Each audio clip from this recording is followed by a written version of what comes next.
ಅವ್ರಿಗೆ ಇವತ್ತು ನಾವು ಬಿಟ್ಟರೆ ಸಾಕು, ನಮ್ಗೆ ದುಡ್ಡು ಬೇಡ ಯಾರದ್ದು, ಸಾಕು ನಮ್ಮ ದುಡ್ಡು, ಆಮ್ಯಾಕೆ ಜೀವನ ಪರ್ಯಂತ ಕೂಡ ಏನು ಅಂತ ಹೊರಗಿದ್ದ ನಾವು ಇನ್ನೂ ಹೆಚ್ಚು ಗಳಿಸ್ಬೋದು ಅನ್ನೋಂಥ ಭಾವನೆ ಸಹಜ ಒಳಗೆ ಹೋಗಿ ಬಿದ್ದ ಮೇಲೆ ಗೊತ್ತಾಗ್ತದೆ.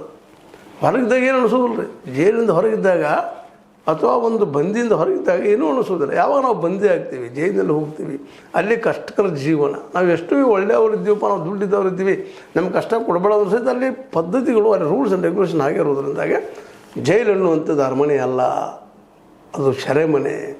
ಯಾವುದು ಸ್ವಾತಂತ್ರ್ಯ ಇಲ್ಲ. ಸ್ವಾತಂತ್ರ್ಯ ಹೋದಾಗ ಸ್ವಾತಂತ್ರ್ಯದ ಬೆಲೆ ಗೊತ್ತಾಗ್ತದೆ ನಮಗೆ. ಈ ಕೈಯ ನಮಗದ, ಅದಕ್ಕೆ ಇದ್ರ ಬೆಲೆ ಗೊತ್ತಿಲ್ಲ. ಕೈ ಹೋದ್ರೆ ಗೊತ್ತಾಗ್ತದೆ ಎಷ್ಟು ಕಷ್ಟದಪ್ಪ ಬದುಕೋದು ಅಂತೇಳಿ.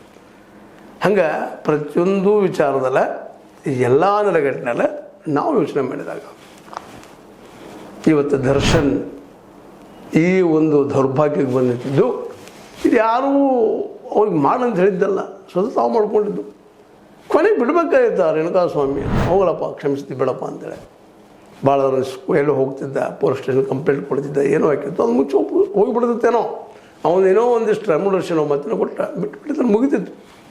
ಇವರು ಸಾರಿಗೆ ಬರ್ತಿರಲಿಲ್ಲ ಅನ್ನಿಸ್ತದೆ. ಯಾಕಂದ್ರೆ ಅಂತ ಹೇಳ್ಕೊಳ್ಳುವಂಥ ಶ್ರೀಮಂತ ಮನಿತವ, ದೊಡ್ಡ ಮನಿತನವಲ್ಲ, ಅವನು ಬದುಕೋ ಕಷ್ಟ ಇತ್ತು. ಯಾವುದೋ ಒಂದು ವಿಷಯಗಳಿಗೆ ಏನೋ ಮಾಡಿದ್ದಾನೆ ಹುಸ್ತನ.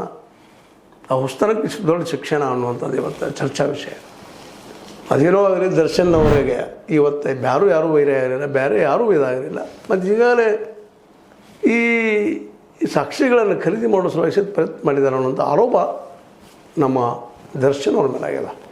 ಹೀಗಾಗಿ ದರ್ಶನರಿಗೆ ಉಳಿದಿರೋ ಮಾರ್ಗ ಒಂದು ಏನಪ್ಪ ಅಂದ್ರೆ, ಇನ್ನು ಮುಂದಿನ ದಿನಗಳನ್ನು ಯಾವ ರೀತಿ ಜೈಲಲ್ಲಿ ಕಳೆದು ಅನ್ನುವಂಥದ್ದು ಬಿಟ್ಟು ಮತ್ತೊಂದು ಇಲ್ಲ ಅನ್ನೋದು ಹೆಚ್ಚು ಗಟ್ಟಿಗೊಳ್ಳಿಕತ್ತ.